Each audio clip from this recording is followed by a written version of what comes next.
नमस्कार दोस्तों, मैं सतवीर सिंह रावत। आज हम लेकर आए हैं देश के कानून में महिलाओं के अधिकार।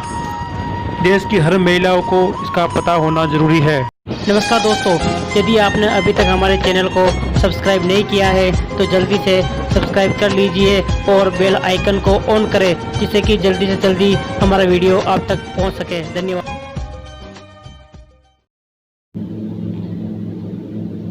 देश के कानून में महिलाओं को दिए गए हैं ये अधिकार। क्या आपको पता है? नहीं पता तो इन अधिकारों के बारे में आपको पता होना ज़रूरी है। तो चले बताते हैं क्या क्या अधिकार महिलाओं को दिए गए हैं। क्या आपको पता है कि महिलाओं को रात में गिरफ्तार नहीं किया जा सकता है, और घर में पति ज़्यादा नाटकबाजी करता है तो पत्नी खर्चे के लिए हर महीने भत्ता मांग सकती है। आदि आबादी से जुड़े ऐसे कई कानून हैं जिनकी जानकारी सबको होनी चाहिए। ऐसे ही कुछ कानूनों के बारे में हम विस्तार से चर्चा करते हैं। घरेलू हिंसा के रोकथाम कानून। घरेलू हिंसा का मतलब है महिला के साथ किसी भी तरह की हिंसा या प्रताड़ना।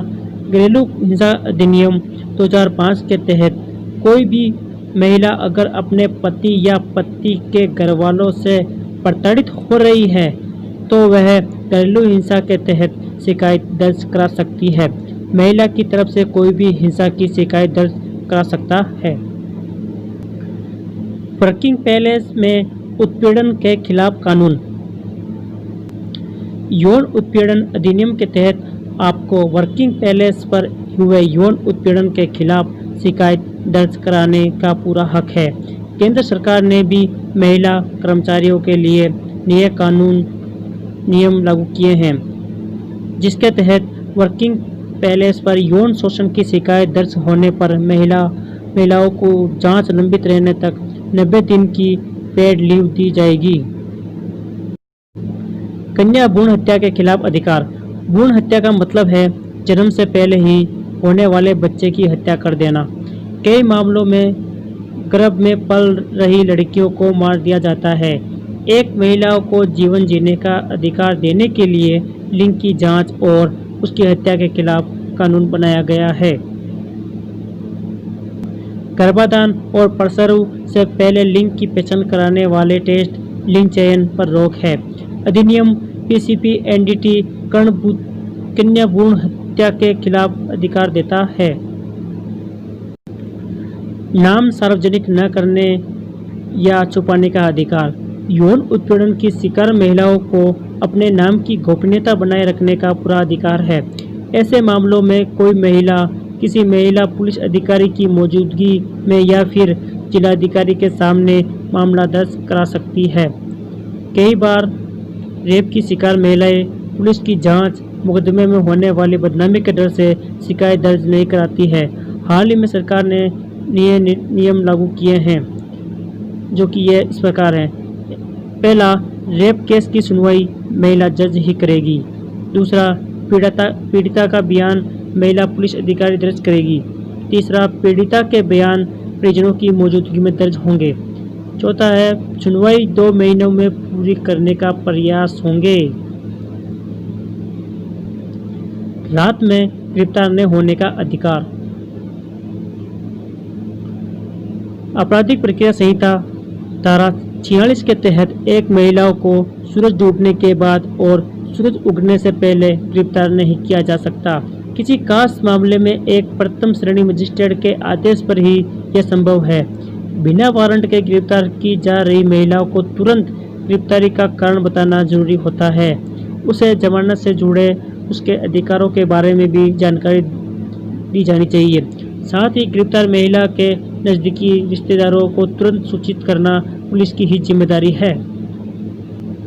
समान वेतन का अधिकार। समान वेतन अधिनियम 1976 में एक ही तरीके के काम के लिए समान वेतन का प्रावधान है। समान वेतन अधिनियम 1976 में एक ही तरीके का काम करने के लिए समान वेतन का प्रावधान है। अगर कोई महिला किसी पुरुष के बराबर काम कर रही है तो उसे पुरुष से कम वेतन नहीं दिया जा सकता। वेतन या मजदूरी पर लिंग के आधार पर भेदभाव नहीं किया जा सकता। मातृत्व संबंधी अधिकार। मातृत्व लाभ अधिनियम 1961 के तहत मैटरनिटी बेनिफिट्स पर कामकाजी महिलाओं का अधिकार है। मैटरनिटी बेनिफिट्स एक्ट के तहत एक प्रेग्नेंट महिला 26 सप्ताह तक मैटरनिटी लीव ले सकती है। इस दौरान महिला की सैलरी में कोई कटौती नहीं की जाती है।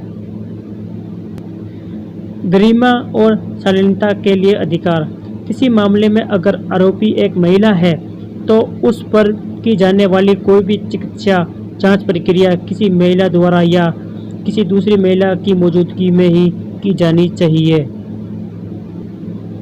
मुफ्त कानूनी मदद के लिए अधिकार। रेप की शिकार हुई किसी भी महिलाओं को मुफ्त कानूनी मदद पाने का पूरा अधिकार है। पुलिस थानाधिकारी के लिए ये जरूरी है कि वो विधिक सेवा प्राधिकरण लीगल सर्विस अथॉरिटी को वकील की व्यवस्था करने के लिए सूचित करे।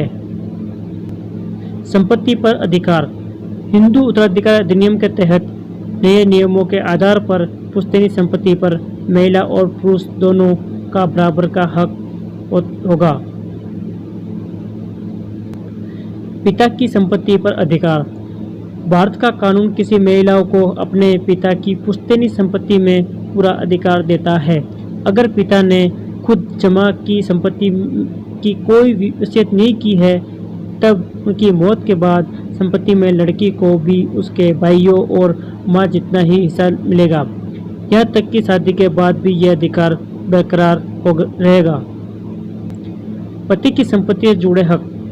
शादी के बाद पति की संपत्ति में महिला का मालिकाना हक नहीं होता, लेकिन वैवाहिक विवादों की स्थिति में पति की हैसियत के हिसाब से महिला को गुजरा भत्ता मिलना चाहिए। पति की मौत के बाद या तो उसकी वसीयत के मुताबिक या फिर वसीयत न होने की स्थिति में भी पत्नी को संपत्ति में हिस्सा मिलता है।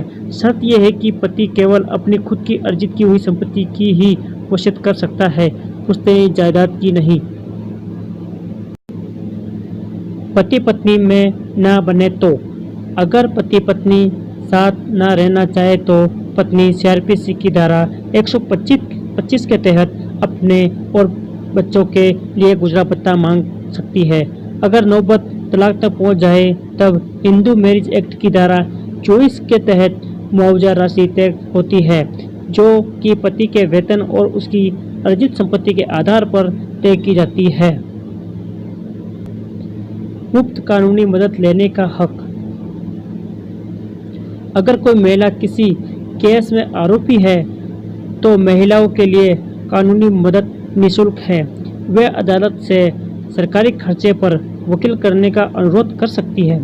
यह केवल गरीब ही नहीं बल्कि किसी भी आर्थिक स्थिति वाली महिलाओं के लिए है। पुलिस महिला की गिरफ्तारी के बाद कानूनी सहायता समिति से संपर्क करती है, जो कि महिलाओं को मुफ्त कानूनी सलाह देने की व्यवस्था करती है। कहाँ करें शिकायत?